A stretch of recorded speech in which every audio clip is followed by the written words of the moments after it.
Hi, everybody. Welcome to the Patti Brennan Show. Whether you have $20 or $20 million, this show is for those of you who want to protect, grow, and use your assets to live your very best lives, and maybe even improve the lives of people or charities that you care about. Joining me today is John Nersesian. John is a very dear friend of the firm's. He's incredibly smart. He is head of advisor education at PIMCO. And if you were listening to the prior podcast, we talked about year-end planning strategies. Stop this right away. Go back to that one. It was packed with great ideas. And as we were talking about the aspect of charitable giving. And many people are already giving to charity. What John's ideas, his approach is, let's do what you're doing already and really add some bang for the buck. So, John, welcome to the show. Thanks so much, Patti. I love being here and love this topic, so thanks for putting the two together. So, giving is really an interesting topic because what a lot of people don't realize is there's a lot of it going on, isn't there? Yeah, gosh, the numbers last year were record-breaking. $499 billion, to be exact, that was given to charity. That's just here in the U.S., and there are a number of reasons behind that. I think number one, we all feel wealthier. Our homes have gone up in value. Our portfolios have been rising over a couple of years. We feel wealthier, and we want to share that success with those who are less fortunate. Another reason that charitable giving continues to be of interest to families all across the U.S. is this idea that a charitable gift is one of the few itemized deductions that are still available in the tax code. So part of it is doing well, obviously, for those that we care about. Part of it is maybe deriving a personal benefit as well. 100%. And, ultimately, when you think about our system, right, you think about the tax system, it is a form of charity. It's just you're giving the money to the government and then they're doling it out. Yeah, right. So the way that the code works is you get to choose who's going to receive your money. Yeah. Rather than leave it to Uncle Sam, you get to choose. And I think that that's an interesting incentive. Yeah. And the motivations that go behind the giving.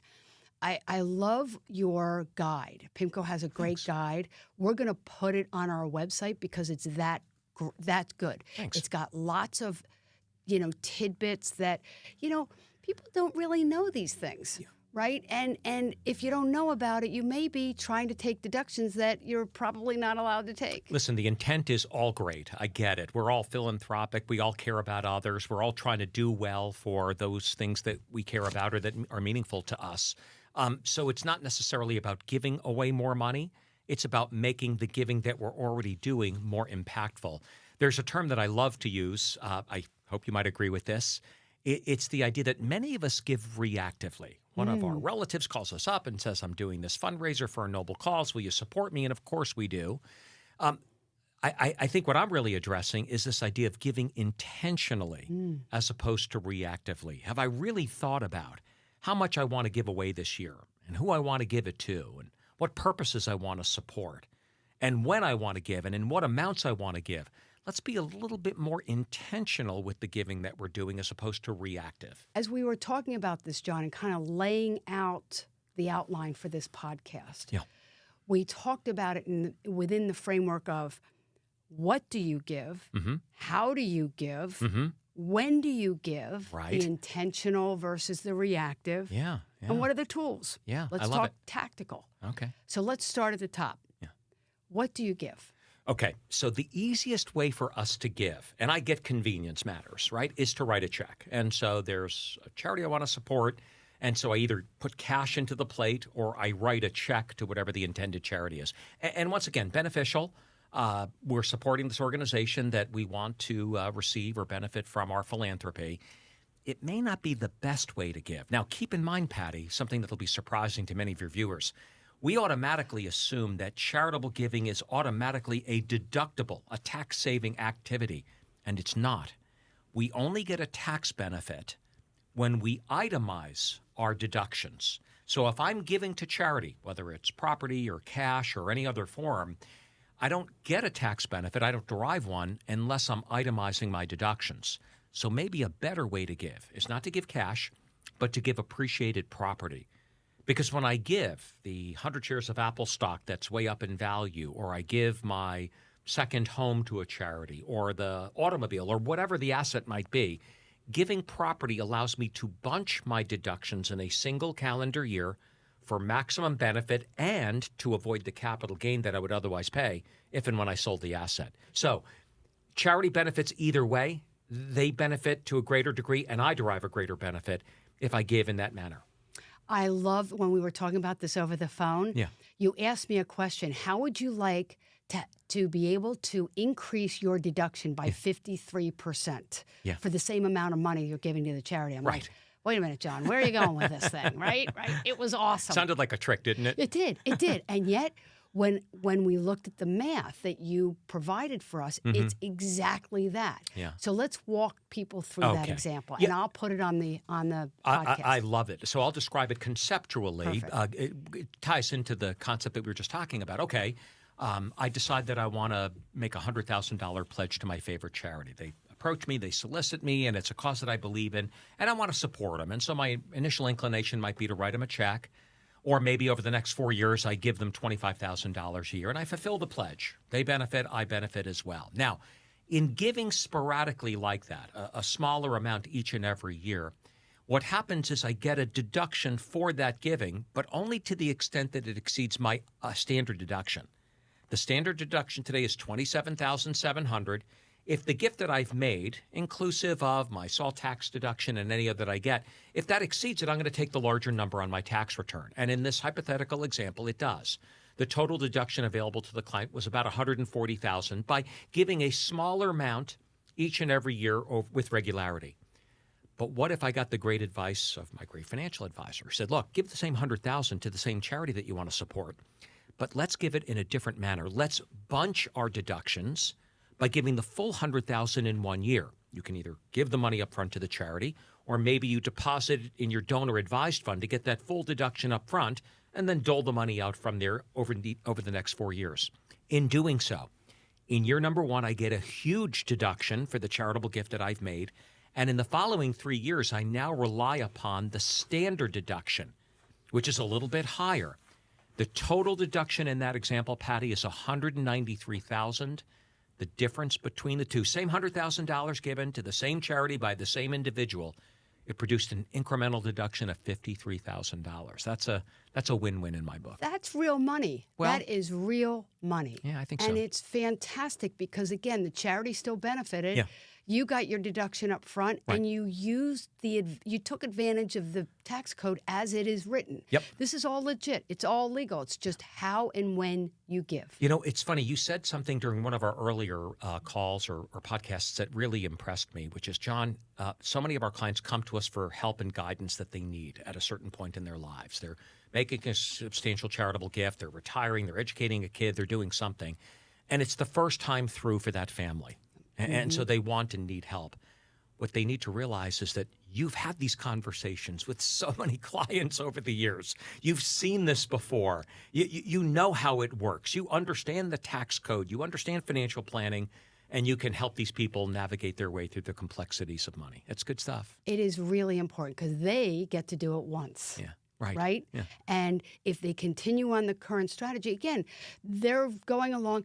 It's one of those things, John, I tell clients all the time. Yeah. You know, if you don't know about this stuff, you're not going to do it. Yep. And Uncle Sam is not going to knock on your door and say, oh, by the way, John, here's another $53,000 Yeah, of right. deductions. You overpaid me because you were unaware of the rules. Right. So, and everybody's going to be different in terms of what rules apply to them. Right. So let's understand what's important to you, including the charities that are important, whether or not that's part of your values. And it may not even be now. It may be later. Sure. We talked earlier about the idea of using required minimum distributions. Sure. Right? That's later in life. Someone's 73, 75 years old. I love it. You got to take money out of the IRA or the 401k. Yep. Why not just, if you're already charitably inclined, go ahead and just send some of that money over to the charity of your choice. Yeah. It's combining two separate activities into one that produces a greater benefit. So to your point, Patti, I'm 75 years old, and by definition, I'm forced to take RMDs from my retirement account. The government requires me to do that, and I have to pay tax on those distributions. I may be turning around at other points in the year and writing a check to charity separately, for which I'm not receiving a deduction. If I took Patti's advice and I put the two together, don't take the income, pay tax on it, and write a check to charity. What if I use that direct distribution to my charity? I avoid the income tax recognition and satisfy my RMD in the process. Really smart idea. And you still get your standard deduction. Yeah, of course. I still Right. get the 27.7 if I file joint tax return. Yeah, Right. So good it's stuff. a real multiplier effect. This is what we want to do. If understanding how to use the rules as they are today. Yep. And by the way, one of the things that you haven't mentioned yet, which is great, you're not trying to convince me to give away more money. You're saying, John, you've already figured out the charities or the causes that are most important to you. Let's help you produce a greater outcome from the charitable giving that you're already engaged in. I like that. Right, 100%. We were talking about this, and it was interesting because we talked about the things to give and the things that are deductible. Yeah. And what a lot of people don't realize is there are some things that people might be deducting that really aren't legit. You mean my country club dues are not tax deduct? It's not a charitable gift? Sorry, John. Oh, gosh, I'm okay, gonna it have to still redo my might tax be a return. nonprofit, but you know. Exactly. Yeah, they're not making any money if that matters. Right. Every year I get another bill saying, "Wait a minute, we fell short this year. Will you Right. provide additional income?" But I get your point. What about the table? You go to a fundraiser, you buy a table. Yeah. A lot of people think that's tax deductible. Well, the charity derives a benefit, which is nice, right? So the charity, I don't know what they're paying the organization. Maybe it's being donated by the sponsoring entity or venue where it's being held. I love it that the charity's deriving some benefit from it, but I have to be careful. I don't necessarily derive a personal tax deduction because I'm receiving something of value. So a true charitable gift is one that we are making with intent to support the charity, not to derive any sort of personal benefit. So if I buy an auction item at a charitable fundraiser, I don't get a deduction for that purchase. If I buy a table that me and my friends go to and we enjoy a meal of a certain economic value, I don't get anything for that. There's no deduction provided. So those Phillies tickets are not deductible, huh, John? Yeah, no, unfortunately. No. Why would you want to go Bummer. see the Phillies? Are they doing any you good this year? kidding Are me, they in the John? playoffs? Are you kidding me? We are going to the World Series, my friend. All right. You just wait and see. Okay, We October are going. 10th. That's the date. I'll come back in November. Well, Okay. The Phillies do look pretty good this They year. do look really good. Yeah, All right, we by just the way, I'm gotta- a Cubs fan. I'm from Okay. Chicago. So. Yeah, you and Bernadette. Oh, you and the Bears, as Bernadette would say. All right, so back to this. In terms of other types of things, you mentioned cars. I thought that was really interesting because how often do we just trade stuff in? Yeah, right. So I think the appeal of giving a car or boat or a home or something like that, a larger personal item, it's really a convenience factor. So I can write a check, which is very convenient, but I know that the benefits are not maybe as large as others I might derive. I know that giving appreciated property is in many instances the best way for me to fulfill my charitable giving. I'm going to give $100,000 to my church or synagogue, giving away $100,000 of stock that I paid $80,000 for. I avoid the capital gain. So the charity gets the benefit and I derive a benefit from it as well. I think giving away things like cars and automobiles, it's a convenience factor. I don't want to take this thing into an auto dealer and get appraised on it, or then clean the car and sell it to a private buyer who maybe shows up at my house or maybe doesn't. There's a convenience factor. Of course, my gift is going to be limited to the depreciated value of the item that I'm giving to charity. So maybe there's a benefit there. Okay, so what about these other tools that are out there? Charitable Remainder Trust, Good stuff. Charitable Lead Trust, some of Yeah. those other things, Okay. Unit Trust, things of that nature. And this is kind of advanced, and yet many people who listen to this podcast are interested in the advanced planning tools. Okay. Why would we do one versus the other Okay. versus just what we talked about already, doing the donor advised fund and just keeping it simple? So to kind of put this in order, and you know me, I like to start first with the most fundamental, see if that solves the purpose. If not, then I'll move on to something a little more complex. Good. So I love the idea of direct giving, right? So I give either cash or property to a charity that I want to support. If that doesn't get me to where I want to be, I love the donor advised fund for the benefits that we discussed a little bit earlier. It allows me to bunch my deductions by making a larger, substantial gift in the year in which I benefit from it. Patti, think about this. I'm 65 years old. If I hypothetically retire next year, what's going to happen to my income? It's going to go down. And so any charitable giving that I do in the future is going to be less advantageous because my marginal bracket is lower. You would most likely encourage me, John, over the next 20 years, you're going to give $10,000 a year to your favorite charity. Let's put the $200,000 into your donor advised fund today to enjoy the benefit while it's of greater value to you now in a higher marginal bracket, and then distribute the money later on. With a caveat. What's the caveat? The caveat is, let's make sure that you don't look back and say, I wish I hadn't. Patti, if I need that money, I'm calling you. Oh, You do man. realize that. Yes. I've got your cell phone number. Everybody's got my cell phone number, Exactly. my address. Patti, I gave They're that money gonna come away. and- I'm Right. coming to live in your guest Right. bedroom. And so that's where the modeling, I think, is so important. Yeah. Run the numbers. Yeah. Make sure that under the most, dire, that, we go into another lost decade, rates of returns are 3, Yeah. whatever the case may be. Just make sure you're still going to be okay. And I want to be okay financially, knowing that these are dollars that I'm comfortable giving irrevocably. But even just as importantly, Patti, when you encourage me or help me to embrace giving, you want to do it because it makes me feel good. There's a psychological benefit that I derive from it. I don't want to give with any sort of remorse or regret.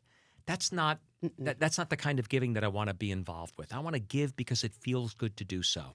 I support the cause. It's meaningful to me, and I feel great about the support I'm providing. And by doing it and running the numbers, you do it without any uncertainty. Yeah. I mean, we can't guarantee anything in life, Sure. but you can run the numbers in such a way, look at worst case scenario and see you'd still be fine, John. You're good. Yeah. Go ahead and do whatever it is that speaks to your heart. I suspect each of your clients, and the number will be different for each of them, Sure. but each of your clients have a number.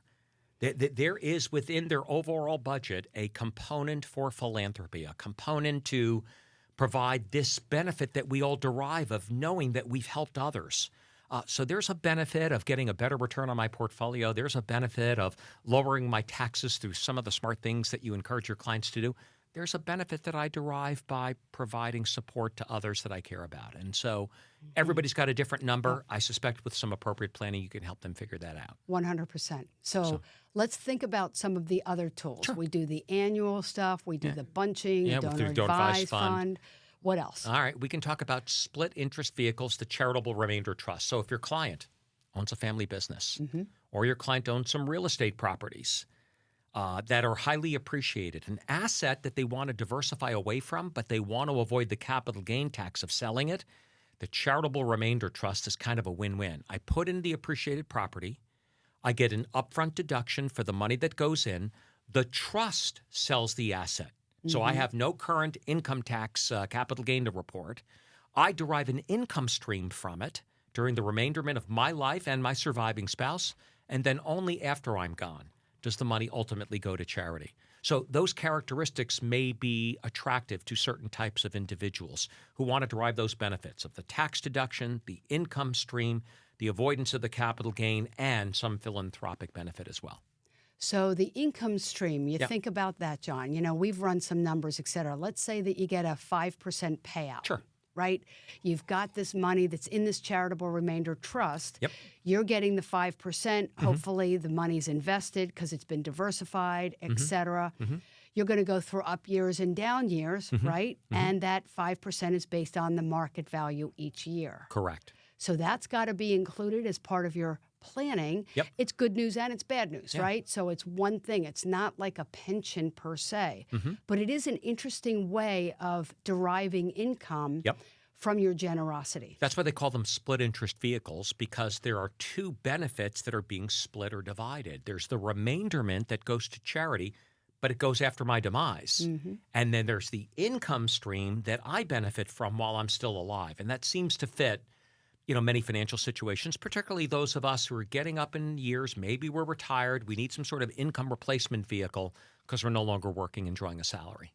And the amount of the upfront tax deduction is formula-based. It is. It's not 100% of what I put in, and you probably can guess why. The charity doesn't get the money right now. So if I give a direct gift by writing a check to my church or favorite charity, I'm going to get an immediate deduction for the fair market value because the charity is deriving the benefit today.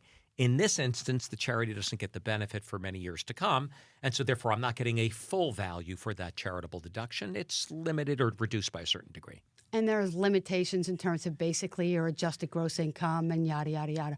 There we could are. get into the weeds on We're this, not but going it's to. a powerful, powerful tool. Yeah. Now, how does the remainder trust compare to the lead trust? Okay, so the lead trust works a little bit differently. Let's say I want to start a scholarship program to support caddies at my local golf club, or underprivileged children in the inner cities of Chicago, and I want to provide scholarship dollars for them.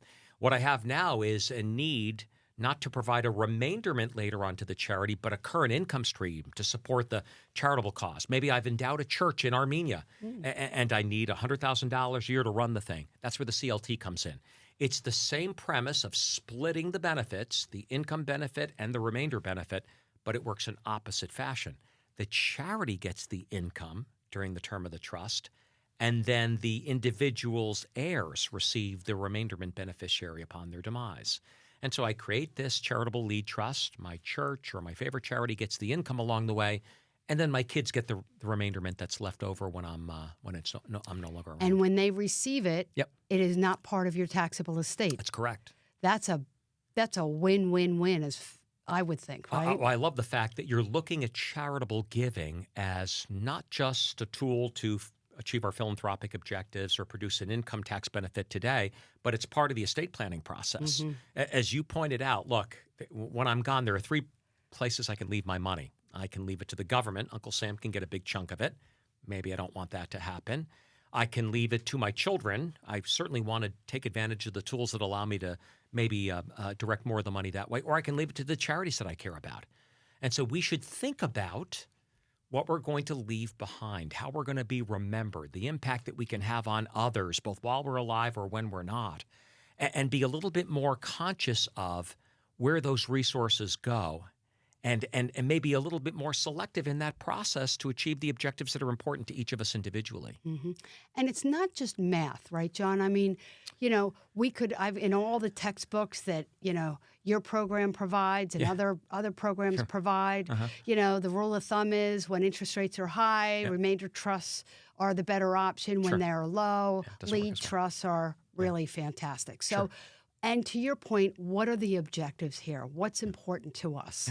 And that's really got to guide the ultimate choice. Yeah, I love starting with the questions, Patti, because there is math and we can certainly get to the execution and the tools.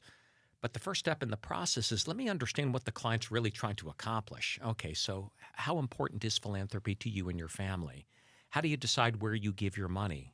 What are the primary motivations behind the giving that you're doing? Are you giving regularly or are you giving sporadically? Are you itemizing your deductions? Is the tax advantage a key ingredient in this charitable giving process? These are some of the questions that can help us derive whether or not charitable giving is an important issue for the client. Fantastic. So many important points, John. I really appreciate this discussion. There's so much to talk about. Sure. We're not going to get into all the weeds. I've got like 10 questions that entered in my brain while we were talking. I'm like, okay, I can't get into that question. Don't want to get into the weeds. I can only give you 9, Patti. I'm awfully sorry. Our time is limited goodness. today. And what a privilege it is having you here in our studio. John, you're incredible. And it's also a privilege to have you watching and listening to these podcasts week after week. You make all of this worthwhile for us. Thank you for going to our website. You know the drill. It's www.keyfinancialinc.com. It's a brand new website. There's a lot of good stuff there, and we've organized the information to make it even more relevant for you. So thank you for going to the website. Ask us your questions. Give us a call. If there's anything that you want to learn more about, let us know. Many of the topics we talk about are because of people writing in. So thank you for that. In the meantime, I'm Patti Brennan. We're Key Financial, Wealth Management with wisdom and care.